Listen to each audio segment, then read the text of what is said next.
Hey everyone. While I was working on one of my projects, which is a dragon flight simulator, I got to thinking that it would be fun to have little dragons flying around, and instead of just randomly moving them, I decided to have them exhibit some flocking behaviors, which the obvious thing to implement is Boids. For those unfamiliar, Boid is short for birdoid, which means an entity that behaves like a bird. They follow a couple of rules, being cohesion, avoidance, obstacle avoidance, alignment, and target seeking. There are some simpler implementations, and I actually have a variation on that called Floids, but we're getting a little bit ahead of ourselves. Let's first focus on what's going on right here and what you see on your screen. I'm going to pull up the menu, which is the controls, and we'll go through each of these. Max distance to target just relates to what its target seeking strength is. We don't want them getting too far away, so if they get past the max distance to target, then they double their target seeking strength, which is defined here. The more important ones to exhibit flocking behavior, though, is avoidance strength, cohesion strength, and direction strength. Avoidance is how much they try to not fly into each other while they're moving around. Cohesion is making sure that they stay somewhat coalesced into a single flock, as you can see here. If you also notice, they are all pretty much moving in the same direction, and it's hard for the flock to turn back towards the target. That's the direction strength at work. With obstacle avoidance, that's what prevents them from flying straight through the floor. These don't have physical colliders on them, they have an event system. Around each Boid is an invisible bubble that when it intersects with another bubble from another Boid, it adds that Boid to its list of neighbors. And what it does for each of these rules is it calculates how much should I try to point away from my neighbors, and it calculates a single direction stored as a vector in three-dimensional space. It then calculates the average position of its neighbors, and it calculates a vector for its cohesion strength. Then it calculates the average direction vector for each of its neighbors and calculates a direction vector. And then it looks at where its target is, and that gives you a vector. And then it calculates what obstacles are near it and averages out where it can point away from that, and that gives you a vector. And when you have all 5 of those vectors, you take the average value of it, and that's the direction that each Boid wants to try to point. Now, if you notice, sometimes their bellies, which are white, are showing, and sometimes their backs are showing, which are red. That's because they also turn, but they turn following a particular rule. For anyone who has flown a plane or been in a flight simulator, generally, yaw is not the best way to turn. The best way to turn towards a target is to roll in a particular direction so that all you have to do is pitch up. So what I do is I use a double cross product to calculate out the plane formed between its current direction vector and its goal vector, and I align the up vector of each Boid in the plane that's formed by that double cross product. Now, that's a little too mathy. If you guys are interested, I can make another video on that and go through the code, but for right now, we're just going through the implementation. For those interested, the reason that I implemented all of these sliders is so that you can tinker with some of these settings on your own. If you take a look in the description, I've included a link to the itch.io page where this game demonstration is listed. I'm going to decrease the flock size down to about 30 and recreate it. The reason being is I want to demonstrate modifying some of these parameters. Now, you want to do this when there are fewer, because if they start coalescing too tightly and overlapping each other, that means that each Boid will be calculating vectors relative to every single other Boid in the flock if they get too close to each other, which is very CPU intensive.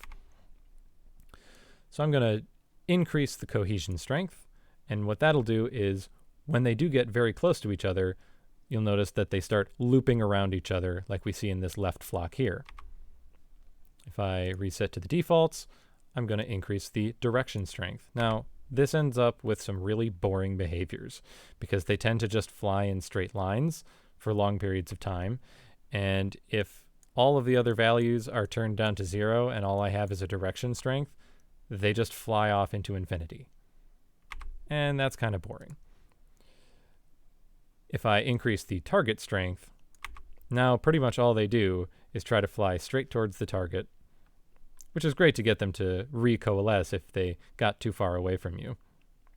But now they'll act like there's a feeding frenzy and a big pile of food, and they'll stay close to it. If I reset to defaults and decrease the avoidance strength, if you notice, they all started bunching up, and they're actually overlapping each other in many cases. Now, this isn't a problem when I have 30 or 40 Boids, but if I had 500 Boids all overlapping each other, that means that we have 500 Boids calculating vectors relative to neighbors, which is 500 other neighbors, which is 500 times 500 calculations, which is, if I can do some quick math in my head here, I believe 250,000 calculations every single frame. So you do that 60 times per second. And that's just no good. So I'm going to reset to defaults, and you notice they go right back into their flocking behavior. So if you notice, and I also have speed and rotation rate. So if you want them to fly a little bit faster, that also causes them to separate much more quickly and go straight through the floor. So I'm going to reset to defaults and recreate the flock.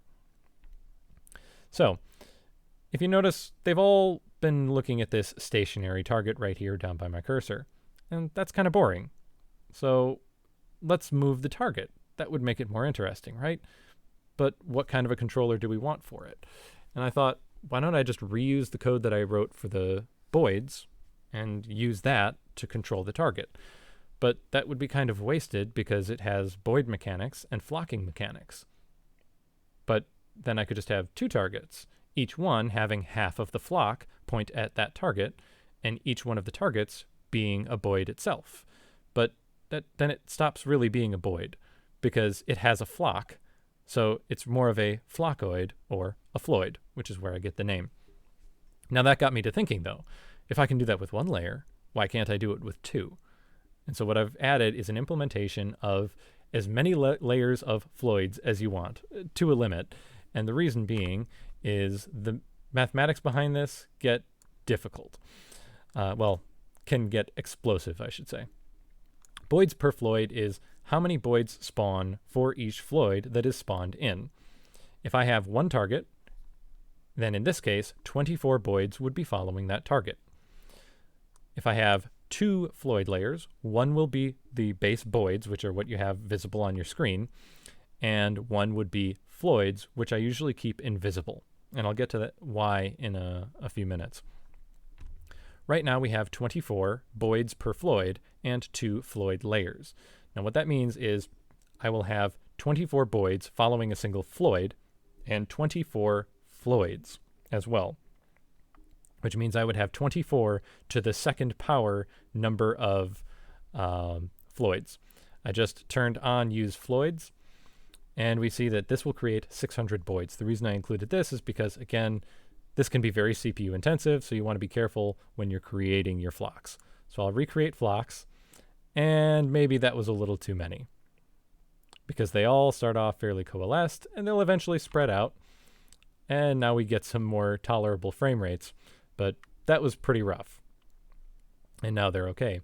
If you notice, they have some kind of smaller groups here, but they're still coalescing back into a large flock, and every once in a while you'll see some split. Now, this is way too many, so I'm going to recreate the flock with much fewer. Right now, there are 42 Boids. Technically, there are only 36 visible, which is 6 squared, because I usually have the Floids hidden.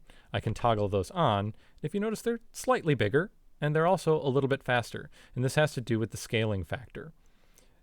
I think it's more interesting to have a faster target that the Boids can't keep up with to add a more dynamic behavior. So I can crank up the Floid scale size, recreate the flock, and make them visible. All right, so let's add it to 3 Floid layers. And the reason I'm keeping the Boids per Floid low at 5 is because this will create 155 Boids. Actually, let's crank it up to 7, which will give us 399 Boids. And this may be framey at the beginning, but once they spread out, it's not too bad. Now, if you notice, we should start seeing groups of 7. And actually, let's decrease that down to Let's say 5. I think that'll be good. So we have 125. And if we take a close look, we have about 10 over here flocking off. We have about 5 here, a group of 5 here, a group of 5 here. And that's because they have commitment to their neighbors, let's say. If I didn't tell you about the Floids, which are currently invisible, and now just reappeared, you wouldn't know why those Boids are flocking in groups of 5 before they recoalesce. And the reason that they recoalesce is the Floid layers have allegiance to each other, and they're all looking for the same target, which causes the flock to eventually come back and recoalesce. However, if one of those Floids spins off and goes off on its own, then it will bring its flock with it, creating a little bit of a more dynamic behavior. I can also add in a set of trees to add some more interesting obstacle avoidance demonstrations. And again, if you want to toy around with this, and it's just a demo, I'll be including it in the full Dragon Simulator game in a little bit. And if you're interested in the full game, and there will be more to come on that in my channel in the future, go ahead and hit subscribe. But for right now, if you want to tinker around with this, see if you can spot the subtle differences between Boids and Floids, hit the link in the description to the itch.io page, download it, and have lots of fun.